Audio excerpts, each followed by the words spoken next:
Meus irmãos,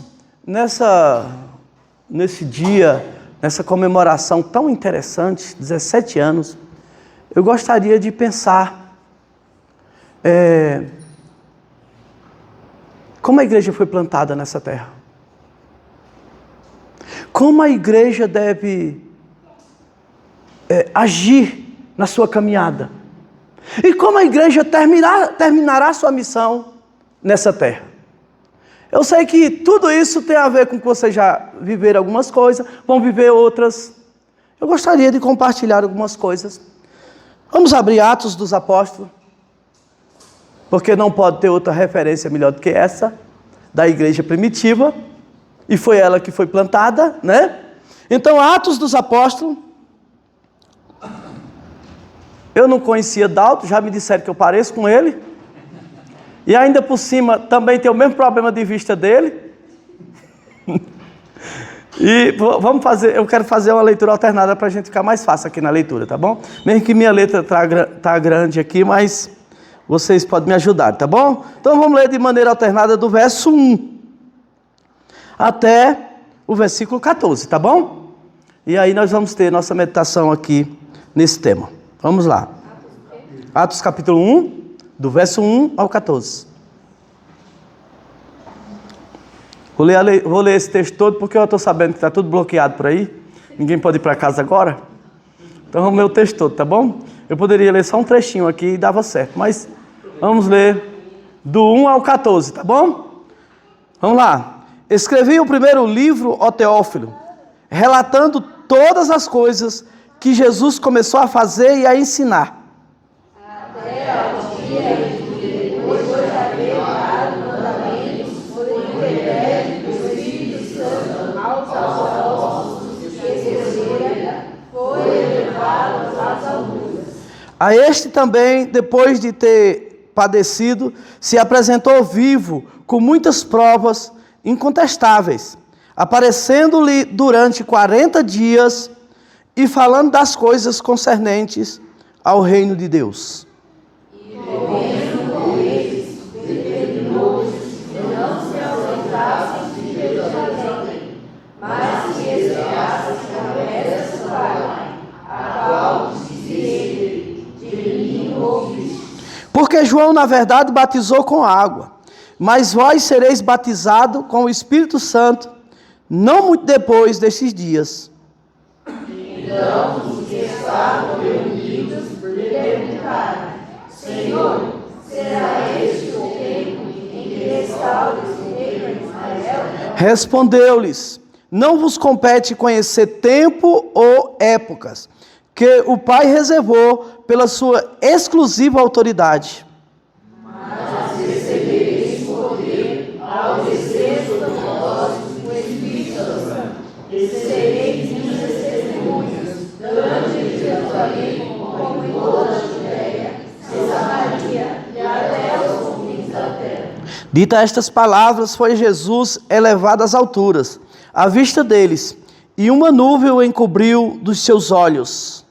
Estando eles com os olhos fitos no céu, enquanto Jesus subia, eis que 2 varões vestidos de branco se puseram ao lado deles. E lhe disseram: varões galileus, por que estáis olhando para cima? Esse Jesus que dentre vós foi assunto ao céu, virá do modo como o viste subir. Então voltaram para Jerusalém, do monte chamado Olival, que dista daquela cidade, tanto como a jornada de um sábado. Quando ali entraram, subiram para o cenáculo, onde se reuniram Pedro, João, Tiago, André, Filipe, Tomé, Bartolomeu, Mateus, Tiago, filho de Alfeu, Simão o Zelote e Judas, filho de Tiago. Todos estes perseveravam unânimes em oração, com as mulheres, com Maria, mãe de Jesus, e com os irmãos dele. Amém. Senhor, muito obrigado, Deus, esse momento tão precioso aqui da história da tua igreja, que iniciou ali naquele momento. Mas obrigado porque igrejas têm sido plantadas com o mesmo perfil, com a mesma condução do Espírito Santo. Somos gratos porque o Senhor é o Deus que conduz o seu povo. E com certeza o Senhor pode nos ajudar a compreender toda a sua vontade, para a glória e louvor do seu nome. Em nome do Senhor Jesus. Amém.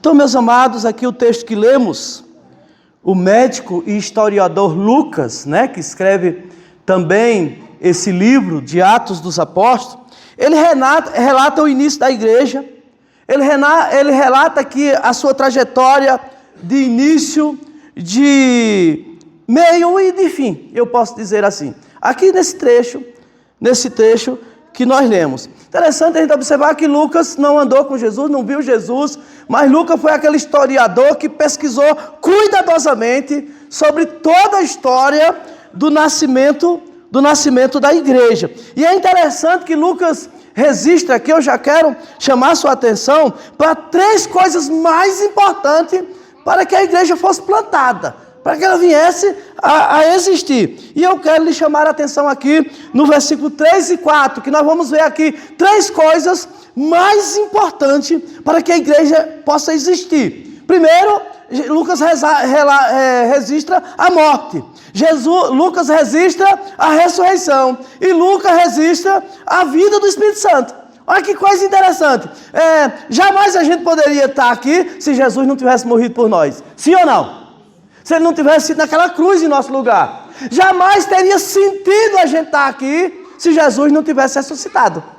Porque a Bíblia é muito clara quando diz, se Jesus não ressuscitou, é vã a nossa fé. Então, mas o interessante aqui é também que Lucas registra que para essa igreja começar, foi revestida de poder. Desceu sobre ela o Espírito Santo. Verso 3 e 4, a este também, depois de ter padecido, significa o quê? Morte. Lucas está registrando a morte. Aí ele diz, se apresentou vivo com muitas provas incontestáveis, aparecendo-lhe durante 40 dias e falando das coisas concernentes ao reino de Deus. Ressuscitou com provas. Lucas faz questão de dizer que muitos viram. Passou um tempo ali ressuscitado para provar que ele ressuscitou. Então Lucas registra a ressurreição. E ele diz aqui também, continuando o texto, e comendo com eles, determinou-lhe que não se ausentasse de Jerusalém, mas que esperasse o quê? A promessa do Pai, a descida do Espírito Santo, a qual disse ele, de mim ouviste.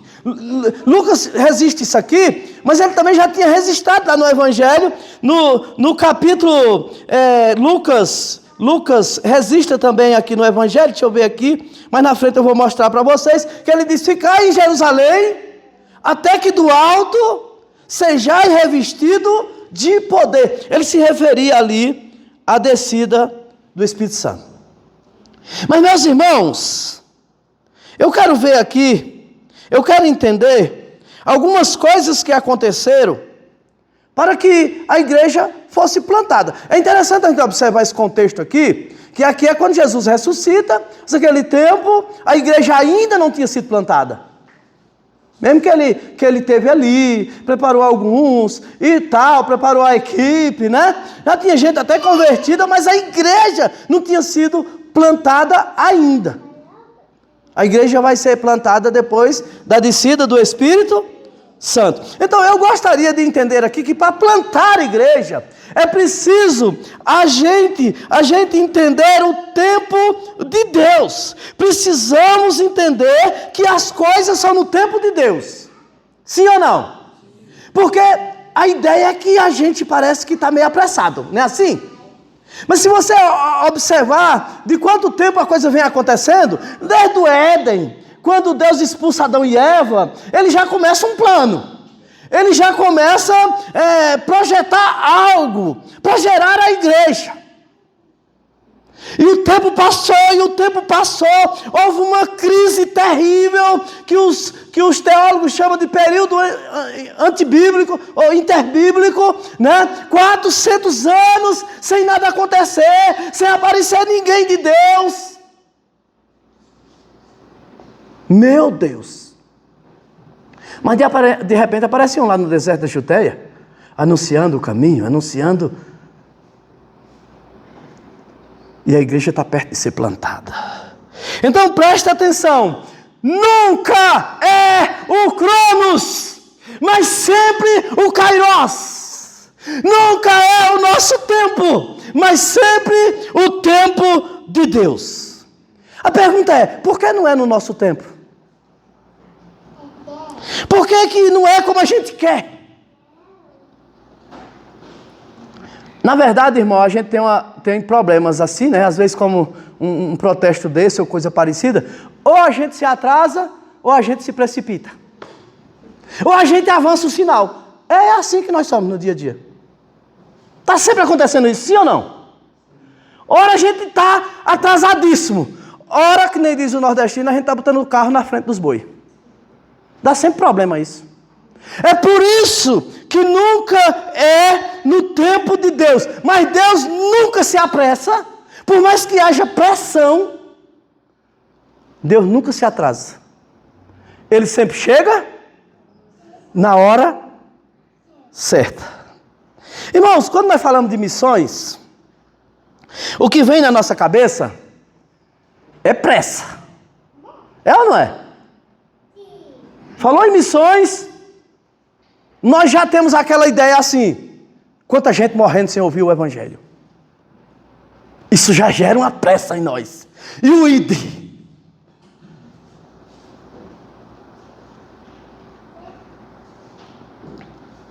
Essa é a nossa argumentação. Mas o problema maior não é porque tem gente morrendo sem o Evangelho. Sabe qual é o problema maior? É fazer o sacrifício precipitado. Por pressão. Não é assim que funciona o reino de Deus. Lembra que eu falei que a coisa demorou? Que aconteceu todo esse período? Isso nos vem à mente, sabe quem? Saul. Saul, escolhido por Deus, mesmo que o povo que pediu, mas o que acontece é o seguinte, Saul está lá, porque naquela época para avançar, para ir à guerra, para enfrentar o inimigo, teria que fazer um sacrifício primeiro, sim ou não? Era assim. E o que é que acontece? O que acontece é que os inimigos estão vindo, estão chegando, e nada de Samuel. E ainda por cima tem um problema que nós temos que enfrentar: a pressão.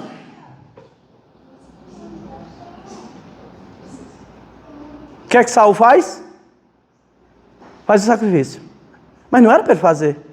Ele não era qualificado para fazer. Termina de fazer. Quem aparece? Esse é que é o problema, irmão. O problema não é que tem inimigo, que tem gente morrendo, que tá. O problema é fazer a coisa sem ser qualificado. É pressão. Aí Samuel chega e diz: homem, disse que terminou de fazer o sacrifício, estava perto já, era só esperar mais um pouco. Meu irmão, é o tempo de Deus.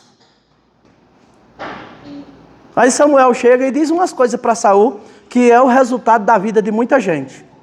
Se tu tivesse esperado mais um pouquinho de nada, teria sido confirmado o teu reino para sempre. Mas já agora foi tomado de ti, e será dado a outro que é melhor do que tu. Deixa eu dizer uma coisa aqui, meus irmãos. Às vezes a gente pensa que se a gente não fizer, não tem quem faça. Deixa eu dizer uma coisa. Eu sempre digo isso para mim. Não pense que você é o dono disso, não. Não pense que a obra depende de você, não. Eu tenho gente melhor do que você.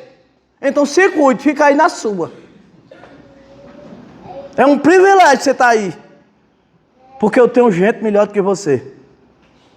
E foi o que Deus disse a Saul. Você pensa que é você o cara?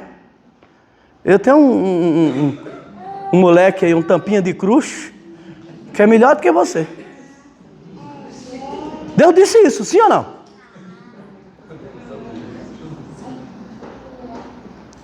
A gente vai ver isso também, sabe em quem? Em Arão. Pressão, precipitação. Foi o que aconteceu com Arão? Moisés sobe, Demora um pouco, o povo começa a pressionar. Cadê Moisés? Cadê Moisés? Arão vai lá e faz um bezerro de ouro. Meus irmãos, a igreja foi plantada e precisa continuar plantando com esse princípio. Preste atenção. Antes da nossa ação na vida das pessoas, precisamos de uma ação de Deus na nossa vida. Antes que eu possa agir para poder ajudar alguém, eu preciso que Deus me ajude. Porque o cristianismo é isso. O cristianismo não é nós indo a Deus, mas é Deus vindo até nós. Esse negócio de ir a Deus, irmão, esse negócio de buscar a Deus ou de tentar encontrar a Deus, deu aquela confusão da Torre de Babel. Que eles queriam chegar a Deus. Isso é religião. Religião é o homem indo a Deus. Nunca vai achar. Cristianismo é Deus vindo ao homem. E nós precisamos esperar o tempo certo de Deus. Olha aqui a recomendação. Você está com a Bíblia aberta? Queria que você permanecesse aí em Atos capítulo 1. Olha a recomendação, qual é? A igreja está para ser plantada. Qual é a recomendação? Atos 1:4. O que é que diz? E comendo com eles, determinou-lhe o quê? Que não se ausentasse de Jerusalém, mas que esperasse, olha que coisa incrível, esperassem a promessa do Pai, a qual disse ele, de mim ouviste. E a promessa está em Lucas, que eu ia citar ainda agora, eu não citei, mas Lucas capítulo 24, 49 diz, eis que envio sobre vós a promessa de meu Pai, permanecei na cidade, até que do alto sejais revestido de poder. Você sabe o que significa ficar em Jerusalém? Ficar em Jerusalém significa ser treinado, ser pastoreado, ser submisso, prestar algum serviço local. Tem gente querendo ir para as missões, nunca fez nada na sua igreja. Às vezes tem gente que pastor, eu quero ser missionário. Aí eu digo, o que é que você faz na sua igreja? Como é que você se comporta com a liderança do seu pastor?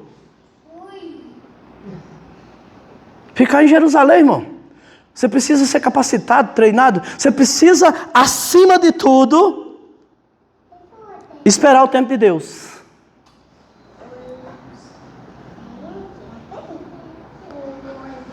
Às vezes a gente desiste, irmão. Essa coisa de esperar é muito sério. Porque às vezes a gente desiste, como Saul, bem pertinho da coisa acontecer.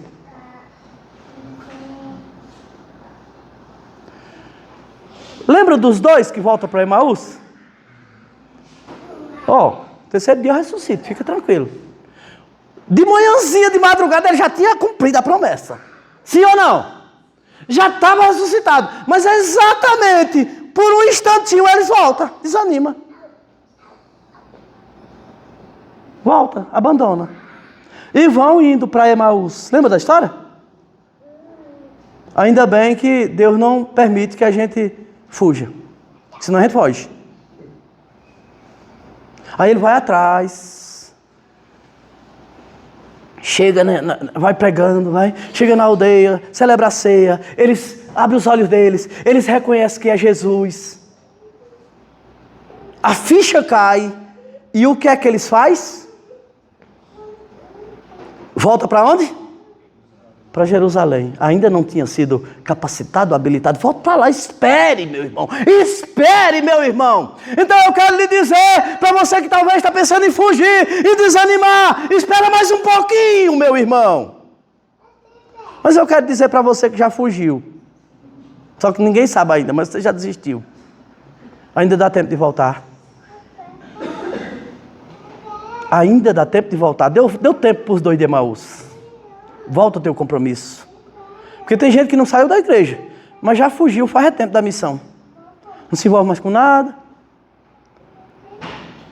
Eu, como pastor, esse tempo todo, eu tenho visto coisas acontecer assim. Tem gente que chega na igreja, senta... Não fica triste você que está lá atrás, não tem nada a ver com você aqui não, mas lá na minha igreja assim. O cara chega, senta no banco da frente, aí tá tudo bem, daqui a pouco ele vai meio esfriando, vai pro meio, daqui a pouco ele vai para trás, daqui a pouco ele fica na porta, daqui a pouco ele está no mundo ou não aceita. Espera mais um pouquinho, meu irmão. Espera o tempo de Deus. Ah, pastor, eu já desisti. Volta ao primeiro amor. Essas são as 2 recomendações que eu deixaria aqui. O tempo de Deus, meus irmãos. Amém ou não? Eu saí do sertão, doido para ser feliz, doido para enricar. Todo nordestino, quando vem para São Paulo, é que ele quer enricar. Ele quer ter uma vida melhor, tá lascado, né? Então ele quer melhorar de vida. Vocês que são nordestinos aqui sabem disso. Aí eu saí, vim para o São Paulo, aí daqui não deu muito certo, eu fui para Mato Grosso, e lá piorou, eu arrumei uma confusão danada. Irmão, eu saí puxando uma cachorra. Quem já viu isso, esse ditado? É quando o cara só sai com a mala e algumas coisas velhas lá. Eu saí puxando uma cachorra, voltei sem a cachorra. Confusão lá, voltei perseguido, fui para o Nordeste, alcoólatra.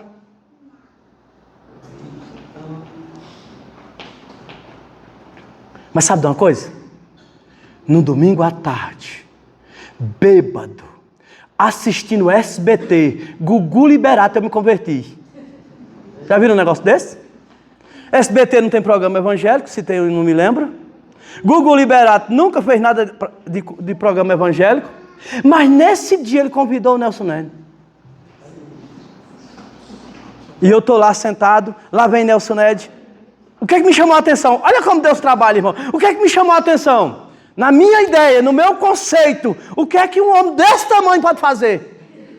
Eu disse, oxe, o que é que esse cara vai fazer nessa... Um baixinho desse? Vai fazer o quê? O que é que ele tem para oferecer? Eu só esperei por isso, não tinha desligado. Mas eu queria saber o que ele ia fazer. Aí Nelson Neto começa. Primeira coisa que ele disse foi falar logo do que eu vivi. O testemunho dele. Ah, eu fiz isso de ruim. Eu também tinha feito. Eu traía minha esposa. Eu também traía. Eu me envolvi com isso. E eu disse, meu Deus, que caba pequeno que tem, faz tudo que eu faço. Vou dizer uma coisa para vocês, meus irmãos. Se qualquer homem do mundo vir aqui com sinceridade dar o testemunho, é tudo igual. Mentira, traição, destruição. Porque sabe por quê? Eu vou explicar por quê que é tudo igual. Porque o espírito que está lá no mundo é o mesmo. E ele só veio matar, roubar e destruir. Não tem como ter outra coisa não, meu irmão. Mas o interessante, irmão, sabe o que aconteceu naquela cena? Incrível. Para mim, Nelson Ned ia contando aquela história que era a minha e caminhando para a cruz. Vocês acreditam que na história eu não tinha nada a ver com religião? Eu comecei a ver Nelson Ned indo para a cruz. Nos meus olhos era como ele estava caminhando para a cruz. Quando ele chegava na cruz, acontecia uma cena interessante. Era quando ele passava para o outro lado da cruz.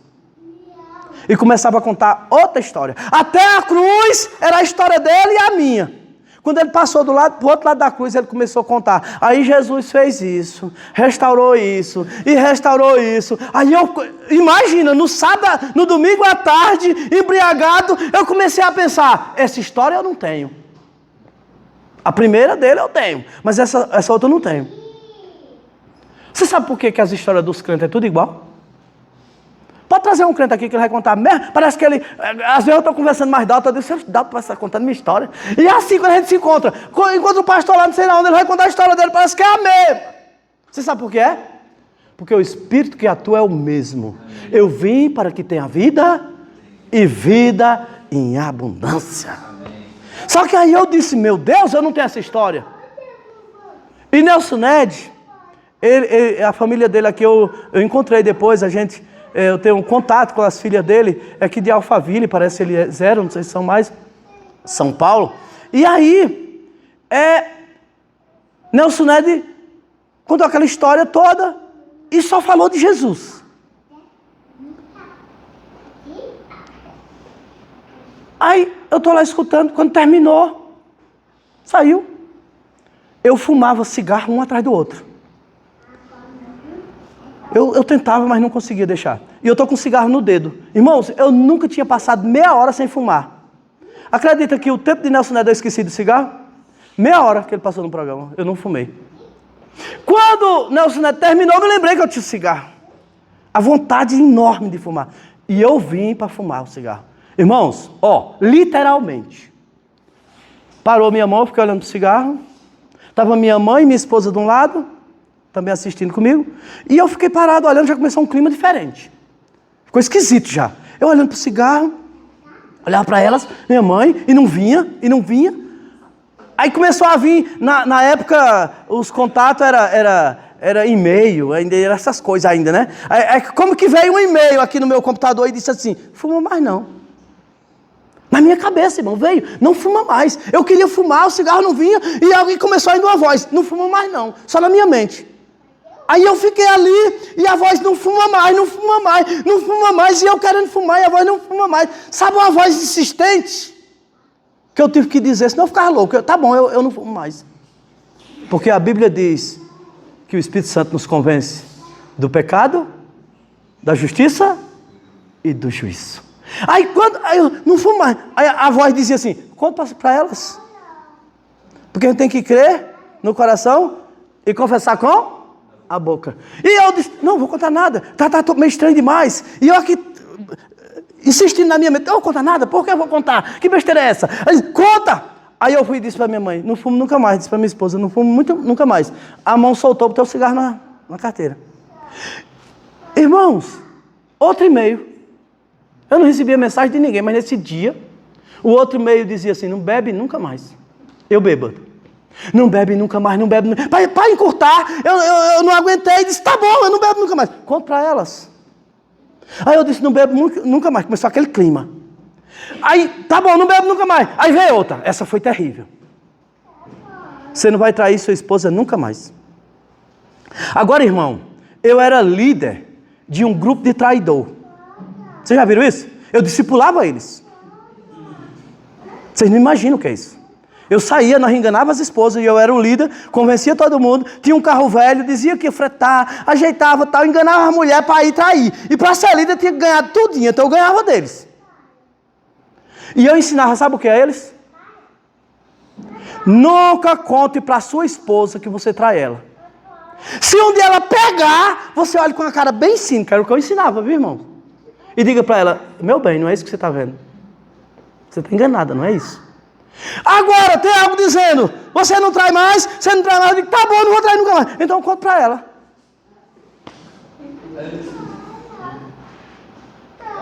Eu não tinha como resistir. Aí eu disse, Gil, eu não vou trair nunca mais. Ela se levantou e disse, seu cachorro sem vergonha, nojento, você me bem que eu desconfiava, você me traía, esculhambou. E eu fiquei caladinho. Sabe por quê, irmãos? Porque a gente tem que aceitar que é mesmo. Não adianta você querer dar uma de gostosão, não. Você é e precisa confessar e aceitar. E precisa aceitar a denúncia. E eu quietinho fiquei, porque era verdade, o que ela estava dizendo era um cachorro, um caba safado, um caba nojento, tudo. Quando eu terminei, a minha esposa disse assim, porque no sertão, irmão, o homem que não bebe, que não namora, que não fuma, o negócio está meio errado com ele, está virando de lado, viu? Ele não é homem direito, não, no sertão tem isso ainda.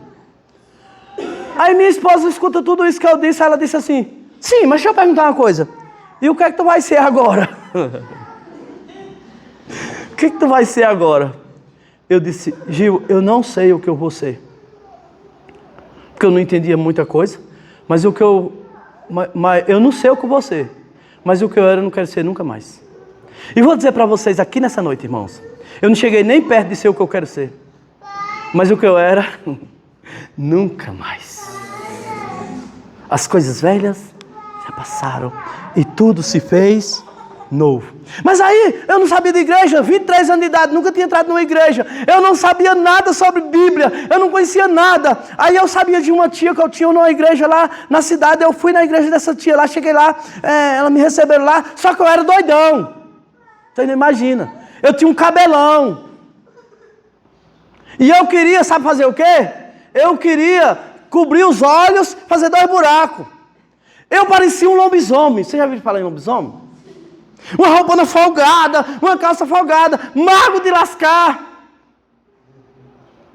Dava medo. E eu fui nessa igrejinha. Cheguei lá. Começou o culto. Para resumir, o pastor começou a pregar. Não deu 5 minutos de pregação. Eu não sabia que tinha hora, irmãos. Só que eu já estava tomado por aquele negócio. A igreja silenciosa, calma. Eu com a botona de vaqueiro, pisei no chão que estremeceu a igreja. Me levantei e vim na direção do pastor. Imagina, ele começou a pregar. Ainda bem que os diáconos lá não estavam preparados para sustentar um doido, né? E eu vi, irmão, agora imagina o que aconteceu. Todo mundo deixou de olhar o pastor e se voltou para mim. E lá veio eu no meio do corredor. Viu o pastor que estava animado, pregando. Aí ele começou a fazer que nem um brinquedo que ia acabar a pilha. Lembra daquele brinquedo que usava a pilha? Ele estava... Aí eu cheguei, aí ele disse bem assim. Ele disse assim, pois não, senhor. O pastor disse, pois não. Aí eu disse, não, é que eu quero virar crente. E só sai daqui quando eu virar. Deu um jeito aí. Imagina a cena no culto. Aí ele disse agora. Eu disse agora. Não sai daqui não. Eu pensei comigo. Se vire para mudar a minha vida. Eu pensei. Aí ele disse, dá para eu terminar aqui? Eu disse, termine. Só que eu não saio não. Eu só saio daqui quando eu virar. Eu queria virar. Imagina, virar crente. Ele pregou, irmão, uma mensagem ruim. Porque imagina você pregar com um bicho na sua frente. Aí ele pregou. Todo simplesinho, me lembro como hoje. Aí ele foi e disse, vem cá. Aí fez uma oração. Oração fraca que só caldo de machista. Já viram essa expressão? Ele meio cismado, fez aquela oraçãozinha e tal. Eu não senti nada, não me arrepiei, não senti nada. Aí eu fui e disse assim, pronto, já terminou. Eu esperava que nem Eliseu, que nem Naamã. Lembra de Naamã? Esperava que o profeta saísse. Pusesse as mãos, fizesse alguma coisa, o profeta nem saiu lá fora. Eu esperava que ele fizesse um negócio lá. Ele orou, não terminou, não senti nada. Aí eu disse, pronto, já terminou. Ele disse, já. Eu digo, já virei. Ele disse, já, meu filho. Não precisa fazer nada não, Jesus já fez tudo na cruz. E o negócio, irmão, virou uma confusão. Mas nunca mais eu fui a mesma pessoa.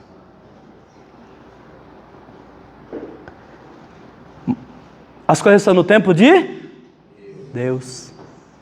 E quem age é Deus. É Ele que cria o ambiente. É Ele que faz o movimento. É Ele que faz a mudança. É Ele que muda a mentalidade. É Ele que tira os vícios. É Ele que restaura o casamento. É Ele que restaura a alma. Mas, irmãos, depois que Deus vem... Preste atenção quando é isso. Isso é depois que Deus veio, derramou o Espírito Santo. O Espírito Santo veio. E os cabos que estavam mole criou coragem. Lembra? Que estavam se escondendo. O Pedrão que negou outra. O que acontece? Vai lá para a praça pública. E prega. E denuncia o pecado. E mais 3.000 pessoas se convertem ao Senhor. Então, preste atenção. Mas isso tem que acontecer e eu quero trazer isso para essa igreja. É no tempo de Deus, a ação é de Deus para plantar essa igreja aqui e para ela permanecer de pé ela precisa de oração. Isso é interessante o nosso momento aqui de oração. A igreja precisa orar, irmãos. A igreja plantada, revestida do poder de Deus, em segundo lugar, ela precisa orar. Porque sem oração não avança. Olha aqui os irmãos da igreja primitiva. Isso é logo que a igreja é plantada. A igreja foi plantada, se converteu aquele grupo. Atos capítulo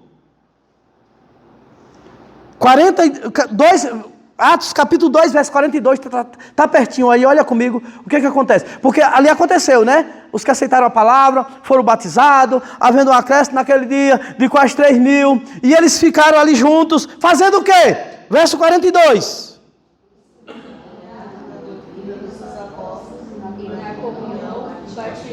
Irmão, aqui tem algumas coisas que essa igreja fazia, mas eu quero destacar a oração, tá certo? Eles perseveravam em quê? Na palavra de Deus, na doutrina dos apóstolos.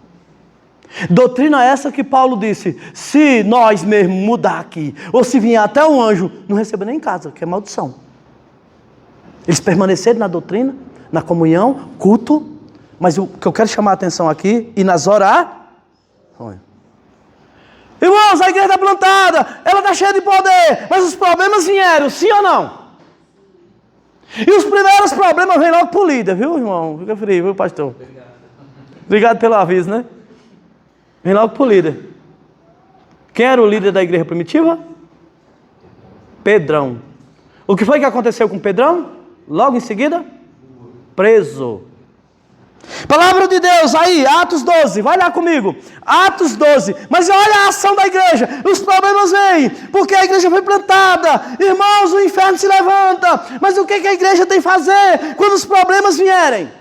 No dia a dia, no momento bom, no culto, na adoração, no crescimento, oração. Mas nos problemas, oração também, amém ou não? Olha o versículo 5, Atos 12, 5. Vamos todo mundo junto? Pedro, pois, estava guardado no cárcere, mas havia oração incessante a Deus por parte da igreja a favor dele. Por parte de quem? Presta atenção, irmão, tem esse negócio de vai ter um grupinho aqui, um ministério de oração, a irmã de oração, o irmão de oração, vamos botar as orações tudo para ele fazer. Irmão, isso não existe na igreja plantada de Jesus. Eu tenho que orar no meu quarto? Tenho. Eu tenho que orar em outros lugares? Eu tenho. Mas Deus atende em especial a oração da igreja. Todo mundo tem que orar. Observe que o texto é muito claro quando diz: havia oração incessante a Deus por parte de quem? Deus tem algo especial. Deus atende em especial a igreja. E não faz nada lá fora sem a igreja. Porque a Bíblia diz que a multiforme graça de Deus se manifesta por meio da igreja. Mas a igreja precisava avançar, enviar, né? A igreja precisa avançar e enviar, precisa ou não? E tem gente que a gente já sabe que é de Deus, é um missionário, esse tem chamado, esse tem vocação. Mas precisa de oração, irmão. Nós não podemos enviar o nosso povo sem cobrir com oração. Vou jogar o missionário lá, a igreja precisa orar também por eles, para enviar. Olha aqui, eles precisam enviar Paulo e Silas, né? O que acontece? Atos, nós estamos em Atos porque a igreja primitiva está aqui, né? Atos 13, verso 2 e 3. O que é que diz? Atos 13, verso 2 e 3. E servindo eles, e jejuando, disse o Espírito Santo: separai-me agora, Barnabé e Saulo, para a obra a que vos tenho chamado. Observa aqui uma coisa, que eu quero chamar a sua atenção. Deus já tinha dito: o cara é Paulo e Barnabé. Deus já tinha dito: é ele que eu quero. Mas o que a igreja faz continuando o texto? Então, jejuando e impondo-lhe as mãos, o despediram. Esse é o de Deus. Deus já disse que é esse. Mas ele vai em oração. Mas ele vai acobertado com oração. A Bíblia diz que para ter mais trabalhadores, a igreja deve fazer o quê? Orai para que vos mande. Porque a seara é grande e os cearenses são poucos. Rogai a Deus para que mande mais trabalho. O que é que disse? Rogai a Deus para que Ele mande mais trabalho. Deixa eu lhe dizer uma coisa aqui. Deus tem obreiros, líderes, missionários no seu depósito. A igreja só precisa pedir. Lembra de Elias? Oh, Senhor, morreram tudo, Jezabel matou todo mundo, só fiquei eu. Só ficou tu. Mas é ruim que a obra de Deus é assim. Deus disse o que, Elias? Ei, homem, eu já separei 7.000 joelhos que não se dobraram, gente que não está se curvando à idolatria, ao sistema maligno, gente que está consagrado já, só não está revelado ainda. Peça que eles vêm. Amém ou não? Amém. Temos que orar por tudo, sim, irmão? Tem que ter cura, irmão, a transformação de vida. Segundo Crônicas 7,14, o que é que diz? Se o meu povo que se chama pelo meu nome se humilhar e orar, se converter dos seus maus caminhos, perdoar os seus pecados, transformação de vida, e sararei a sua terra.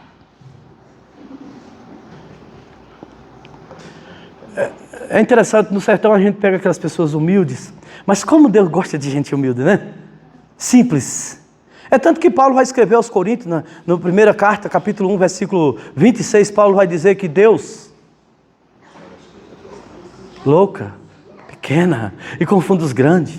E eu me lembro do senhor lá, um diácono nosso, sabia ler, e trabalhava na roça, e ele plantou uma roça de feijão, e assim, irmão, no sertão é o seguinte, você tem que acertar o período da chuva, se passar, ou se você plantar antes, perde, se plantar depois, passou, não dá mais, tem que ser na hora, e Silvio acertou na hora, plantou a roça dele. E nós tínhamos feito lá, o missionário fez um relógio de oração, e o versículo era esse, se o meu porco se chama pelo meu nome. E combinaram, todo mundo, vamos orar a tal hora, relógio de oração, tu ora que hora, tal hora. Aí o Silvio pegou de madrugadinha a hora dele, mas as filhas dele e a mulher. Mas um dia o Silvio veio e botou feijão, botou veneno na roça. Não sei, a agricultura familiar tem isso, eu acho que vocês sabem, em toda agricultura tem isso. Existe veneno para matar tal inseto, existe veneno para matar folha larga, existe veneno para matar capim. Vocês sabiam disso? Existe cada veneno para uma coisa. Tem veneno que você bota, só mata o mato. O milho e o capim fica. Tem veneno que você bota, só mata o capim. O folha larga fica. É interessante. Tem veneno que só mata tal inseto. Aí Silvio, coitado, deu um inseto na roça dele, ele foi lá, comprou um veneno para matar um inseto. Só que ele comprou foi um que matava folha de feijão larga. Ele não sabia ler. Só que ele entendia que o resultado que dá. Plantou, meteu o veneno na roça. A única roça, irmãos, para o sustento da família. Que estava garantida quase. Quando foi de tarde, estava tudo murcho. Aí Silva disse, meu Deus, tem uma coisa errada. Porque ele sabe que, assim, se você dá no inseto o tal veneno, quando é à tarde, o que estava meio fraco fica vivão. Porque matou o inseto, não sugou mais.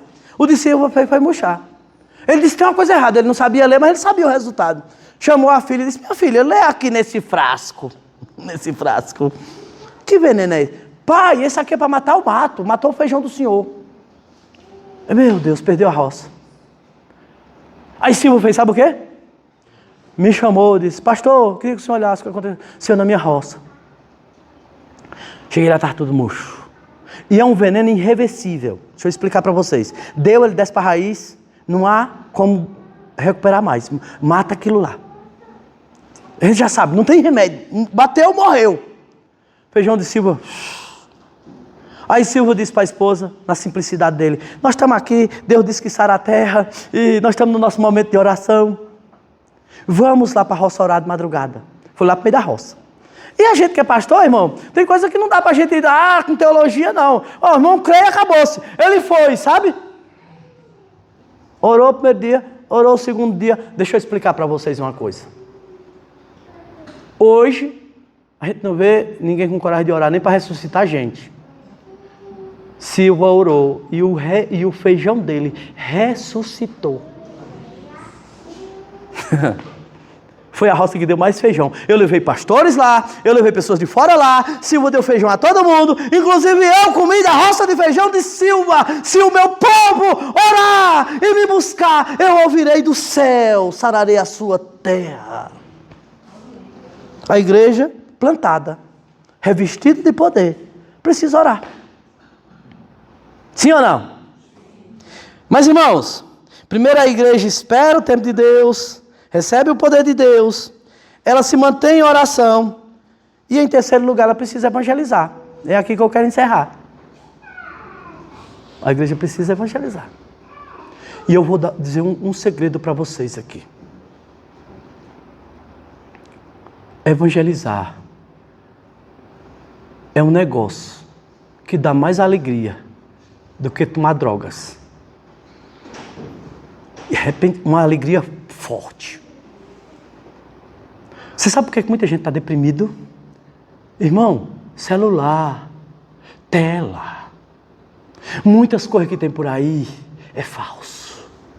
A alegria verdadeira vem de Deus. Alegrai-vos no Senhor. Outra vez vos digo, alegrai-vos. E quando evangeliza, essa alegria é derramada sobre quem evangeliza. É por isso que a igreja não é muito alegre. Estou falando dessa não, estou falando do geral. Isso aqui está alegre. Tem outras pior por aí.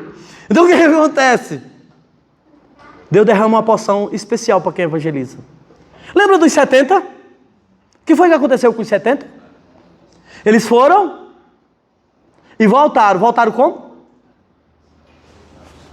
Feliz da vida. Porque os demônios submetem. Aí Jesus disse, não, que bênção, vocês foram cheios de alegria. Mas ainda tem mais motivo de alegria. Alegrai-vos porque o vosso nome está escrito no livro da vida. O que é que diz o nosso texto? Atos 1:8? A igreja tem que fazer isso, sim ou não? Olha lá, Atos 1:8, o que é que diz? Estamos encerrando, viu, irmãos? Atos 1:8 diz o quê? De cor, né, até? Mas recebereis poder sobre vós do Espírito Santo. E sereis o quê? Tanto em Jerusalém, como em toda E até os confins da terra. Irmãos, eu disse assim, ó, a Bíblia é para todo mundo, mas esse versículo não é para mim, não. Eu que só fazia trabalho na zona rural, tinha medo de abrir trabalho na cidade. Eu disse, como é que isso vai cumprir na minha vida, irmão? Às vezes a gente pensa isso, como se a obra fosse nossa, né? É como que a gente fosse a nossa habilidade, a nossa capacidade. Eu disse, não, esse versículo aqui, Senhor, eu nunca vai se cumprir na minha vida. Na zona rural eu sei falar com o povo da roça, mas nem na minha cidade eu posso pregar. Aí Deus disse, sabe por quê para mim? Você acha que só pode na zona rural? Então mete o aço aí, começa aí. 12 igrejas na zona rural, sem ir na cidade.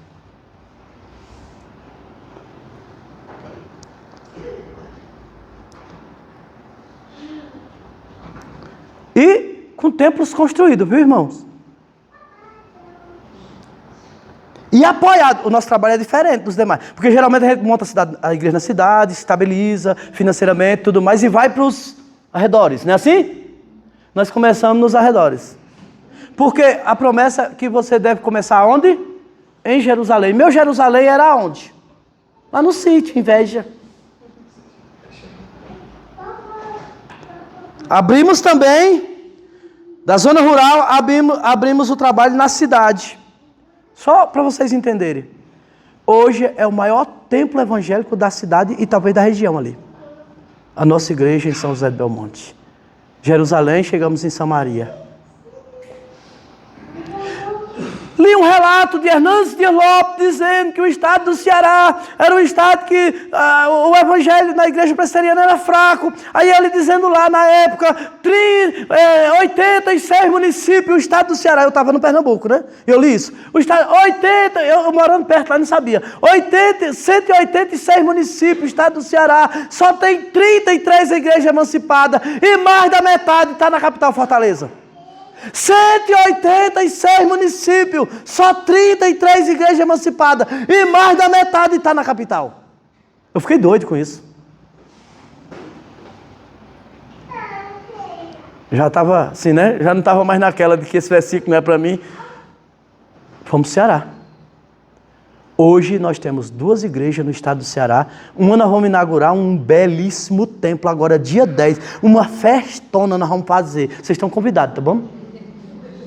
Vamos fazer uma carreata, passar pelo campo missionário, fazer um jantar, matar um boi. Os irmãos disseram, tu está querendo virar deputado, pastor? Deus me livre.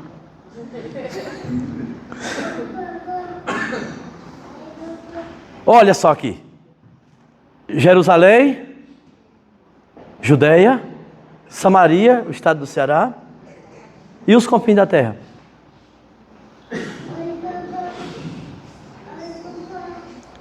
Me convidaram, sem saber quem eu era, loucura, porque eu mesmo não faço isso, na minha igreja não faço isso não, mas me convidaram para pregar no Expo Minas. 10 mil pessoas sentadas, a televisão em vários países. Talvez o irmão viu isso no YouTube. Deus me levou lá, num congresso internacional, que até então só tinha tido preletório internacional, abriram uma brecha, que eu não sei que doidice foi aquela, de me botar e me colocar para encerrar o congresso. Vocês não imaginam o que Deus fez. Eu tive que sair escoltado de lá. É coisa de doido, mas não é coisa de presbiteriano. Quase que eu fui caçado no meu presbitério. Porque um outro presbitério viu os aplausos lá, viram lá não sei o quê, e um documento veio. Aí eu disse, tá bom, eu aceito que minhas autoridades superiores me disciplinem. Agora, eu não aceito discriminação. Aí o presbitério disse, por quê? O que você quer dizer com isso? Eu quero dizer o seguinte, se me proibir pregar lá naquele lugar lá, vai ter que proibir Augusto Nicodemo, Hernando Dias Lopes, um bocado da IPB, bichão grandão que prega lá. Se não proibir eles, é discriminação. Por que só proibir eu? Sabe quantas vezes o documento valeu? Até hoje, nada. Meu irmão, eu disse, agora se vocês quiserem me disciplinar, tem que pegar o meu sermão, apesar que nem isso eu posso aceitar, que alguém venha me sabatinar de novo. Mas se vocês querem me achar algum problema, ache no meu sermão. E quanto ao lugar, porque tinha fulano e fulano lá em cima do palco, eu quero dizer um segredo para vocês. Eu disse isso o presbitério. Eu fui evangelizar numa rua, no sertão ainda uso esse termo, que só tinha cabaré. E eu entrei nos cabaré tudinho e preguei lá dentro. Se me der a oportunidade, eu prego. Recebereis poder ao descer sobre vós o Espírito Santo e sereis minhas.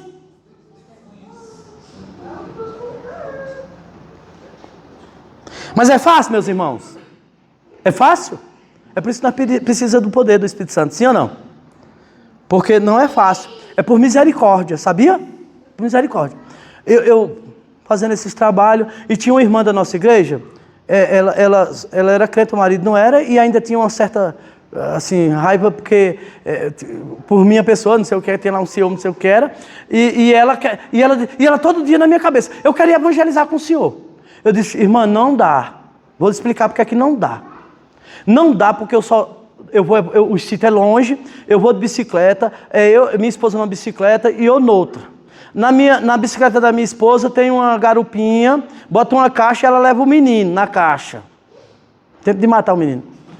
Na minha bicicleta não tem garupa, só tem o varãozinho aqui. Você não quer que eu leve você aqui dentro das minhas pernas, e seu marido souber do negócio desse, para evangelizar, para a gente ir para esse sítio. E ela me aperreou tanto, já era uma senhora, que eu disse, chegou um dia que eu disse, tá bom, eu vou levar você. E levei. Tinha uma descida assim, sabe, irmão? E minha bicicleta não tinha freio. Sabe como é que eu freava a minha bicicleta? Tem essas aventuras no campo missionário. Com o pé, no freio da frente. E eu sozinho dava certo. Só que nesse dia eu não pensei que pesou mais. E com ela não deu certo. O sapato esquentou e a bicicleta, foi. Eu soltei a bicicleta. Eu digo, agora eu vou ver se eu aprumo, né? Porque embaixo tinha um areal. Eu digo, vou machucar a irmã. Aí eu tô lascado. Quando a bicicleta, que ela viu que eu perdi o controle da bicicleta, ela aqui embaixo, sentadinha, começou a dizer assim, misericórdia, misericórdia, misericórdia. A bicicleta ia e vinha, misericórdia, misericórdia, misericórdia. Quando chegou lá embaixo, eu não caí, segurei. Aí ela olhou para mim e disse assim, glória a Deus. Muitas vezes evangelizar é isso, pedindo a Deus misericórdia, misericórdia. Mas no final dá certo e nós vamos dar glória a Deus.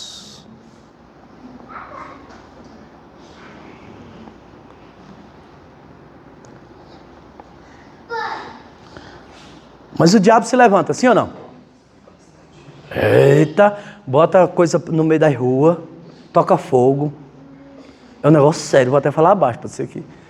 Alguém aqui participou desse negócio. Mas irmãos, é sério, o diabo se levanta não? Mas as portas do inferno... Quando eu fui construir a primeira igreja, irmão, foi interessante, só para vocês entenderem isso. Vou terminar. Eu digo que vou terminar, mas o fogo está lá ainda, viu? O fogo não está aqui também, mas está lá. O que acontece? Primeira igreja que eu fui no nosso campo missionário. Apareceu um irmão lá e disse assim, ó, eu tenho um dinheiro, e eu fazendo os cultos lá debaixo de umas árvores, debaixo de uma barraca de palha. Aí ele disse assim, vou construir um templo para você.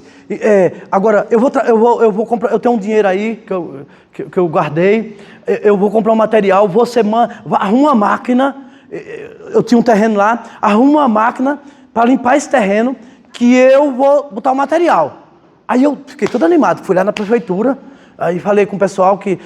aí arrumaram uma máquina de terraplanagem, uma catrapilha daquela que tem uns pneuzão e uma navalha no meio. Você sabe qual é? Parece um gafanhoto, não tem aquela bichona? Não sei quem já viu. Aí me arrumaram aquela máquina. Quando a máquina chegou, povo de zona rural, tudo meio matuto, aí a comunidade todinha veio olhar a máquina trabalhar. O que acontece? O operador da máquina se empolgou. Por quê? Acho que ele nunca se sentiu tão famoso, com tanta gente olhando. Acelerou aquela máquina, irmãos. Entrou no terreno quebrando pau. Botando fogo. Para dizer assim, essa bicha é potente, né? Só que quando chegou lá no meio do mato, quebrando tudo, tinha uma árvore seca e tinha uma abelha.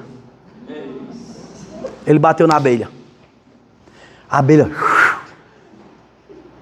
Eu não sei se vocês entendem desse tipo de abelha. Que é uma abelha... A gente chama abelha de italiana lá. É uma abelha que ela mata gente, mata animal, mata tudo. Se ela atacar... Não sei se vocês já ouviram falar e morrer gente. Já vi lá. Então o que acontece? Essa abelha levantou, o cara pegou a máquina, foi embora até hoje, sumiu. Mas a comunidade que estava presente foi atacada pelas abelhas. Irmãos, para mim, aquelas abelhas estavam endemoniadas e cada uma tinha 7 demônios. Porque eu nunca vi uma coisa doida daquela. Parece a grande tribulação que muita gente cria nos filmes. Mãe gritando, filho, eu estou exagerando não, irmão, foi o que aconteceu. Eu estava com minha esposa, peguei na mão da minha esposa e sumi, fugi. Cheguei lá numa casa, não pedi nem licença, eu vinha tão desesperado com as abelhas em cima de mim, que eu puxei no braço da minha esposa, mas eu entrei, fechei a porta, deixei minha esposa de fora. Até hoje isso me atrapalha. Tem hora que eu estou querendo ser romântica, eu digo, eu te amo, Gil. Aí ela disse, será? Que mulher se lembra de coisa ao lado do fim do mundo, sabia disso, né? O Cláudio Duarte disse que os filhos encostam. Aí ela disse, será? Sabe o que ele está lembrando? Que eu deixei ela de fora, não devia saber. Mas aí, irmão, eu lembrei, calma aí. Eu lembrei, puxei ela para dentro. Quando eu estou lá dentro, trancadinho, só escutando o grito da comunidade, mãe gritando, chamando os filhos, meu filho, ai meu Deus, eu vou morrer. Irmãos, vocês não imaginam que loucura. Eu estou lá bem quietinho, com minha esposa dentro da casa, vem uma vozinha no meu ouvido dizer, sabe o quê? Tem um rapaz lá que caiu e as abelhas vão matar. E a culpa é tua. Aí eu disse, Deus, espera aí. Tu me bota para eu abrir igreja. A obra é tua. E o culpado sou eu, é? Você se lembra de Moisés? Deus chamou Moisés e disse, Moisés, o que é que teu povo está fazendo? Aí Moisés disse, eu? Foi tu que tirou lá do Egito. Mas irmão, parece engraçado, mas não é. Eu ouvi aquela voz, não. Aí eu disse, meu Deus, porque é isso, irmão, a obra de Deus é isso. Tem um monte de gente correndo. Enquanto uns correm com medo, você tem que ir para cima. Vai lá salvar o homem. Aí eu saio, imagina, eu trancadinho dentro de casa. Eu vou lá plantar as abelhas. Eu chego lá, o homem era deficiente físico, ele era mudo e andava com dificuldade, mas andava. Só que todo mundo correu e ele caiu. Irmãos, eu cheguei lá, quando eu cheguei lá, o homem estava preto de abelha. Eu desci para pegar o homem. As abelhas subiram em mim, assim, ó. Eu vou lhe fazer uma pergunta agora. Porque eu pensava, o crente que pensa em fugir é um covarde.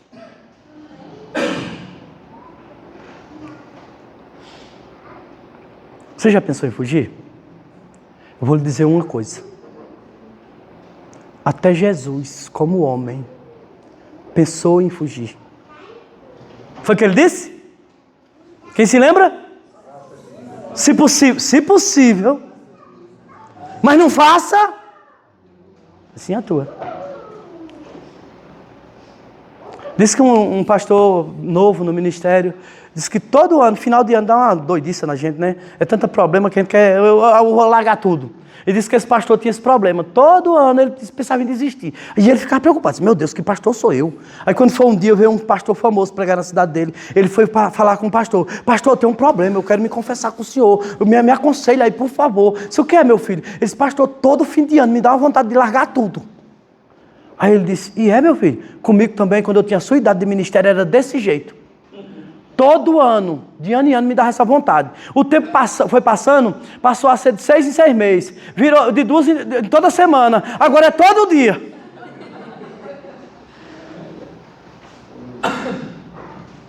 Eu só não fui porque não consigo. Irmão, disse que um pastor surtou. Já ouviu falar isso aqui? Pastor surtar? Um monte de problema na igreja e tal, uma reunião lá, sei lá se era assembleia, no que era, e o pastor surtou, aí ele sozinho, não disse a ninguém, disse, eu vou sair, não vou mais ser crente, não vou ser mais pastor. Chegou em casa, ele disse assim, vou trocar de roupa, vou para um boteco, vou para um prostíbulo, hoje vou passar a noite lá, não quero mais saber de igreja.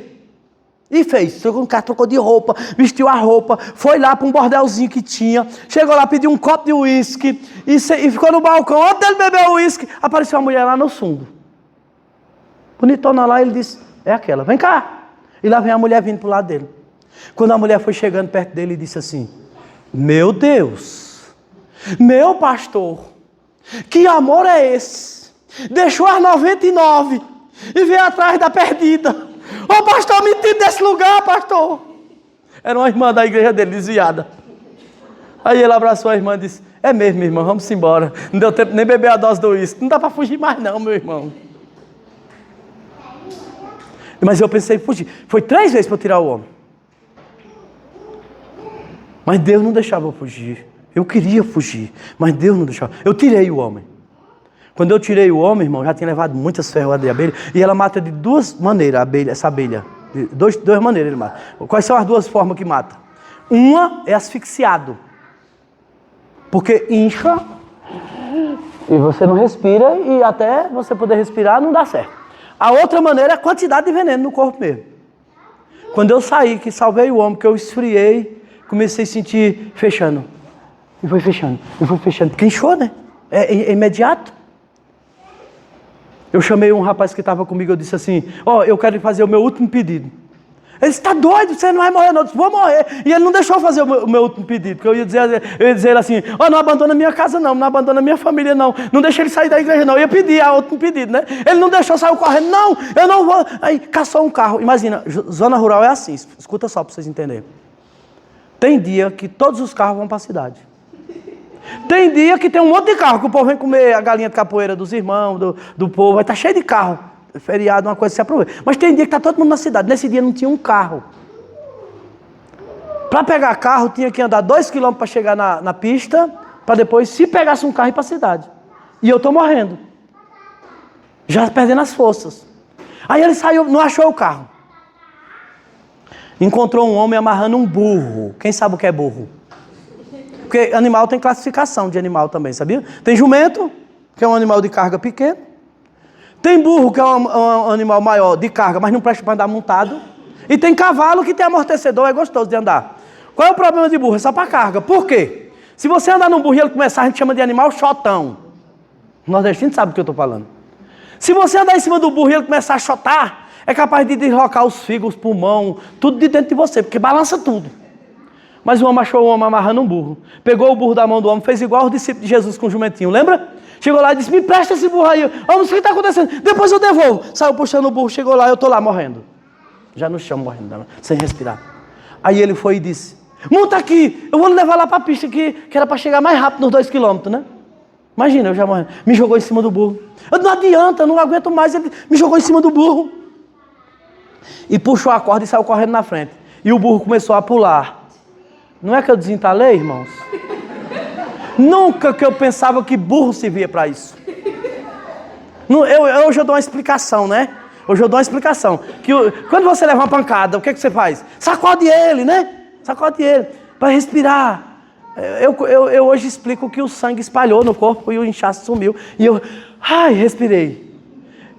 O burro foi preparado para isso, olha como Deus faz.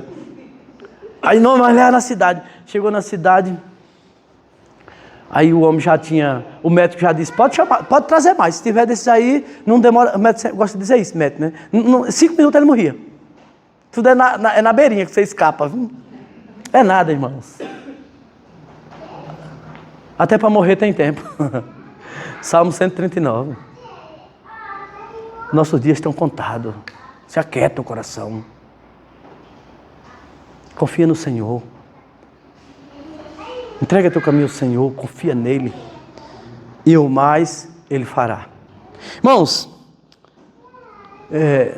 esse assunto me empolga, mas eu quero agradecer a oportunidade da gente estar aqui nessa noite, nesse momento festivo, por a existência dessa igreja. 17 anos, ainda é adolescente, né? Tem muita coisa pela frente. Tem muitas vitórias pela frente. Mas não só é vitória não, irmão. É só na música da mulher lá. Agora é só vitória, agora é só... Não. Tem muita gente frustrada porque não estão preparada para o desafio. Bota teus pés no chão. Mas não desanima não, amém? Amém. Desanima não, porque a bênção pode chegar logo. É Deus que tem o controle das coisas. Vamos nos colocar de pé, irmãos. Eu quero agradecer, orar a Deus nesse momento.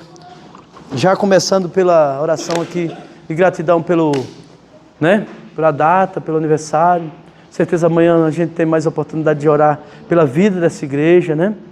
Mas desde já, pastor, gratidão, Dalton, Cecília, os que eu já conheci aqui mais de perto, os nordestinos, né? É muito bom estar aqui nessa noite.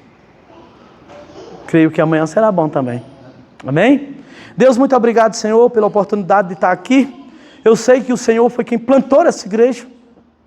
Eu sei que o poder de avançar é do Senhor. Eu sei, Senhor, que nada pode parar, como a gente sabe na história toda. Ninguém nunca conseguiu parar a tua igreja e ninguém nunca vai conseguir parar a tua igreja. A tua igreja é um projeto infalível. Todo joelho vai se dobrar, toda língua vai confessar, todo projeto vai falir, mas a tua igreja estará de pé no último dia, glorificada com o Senhor. E nenhum vai se perder.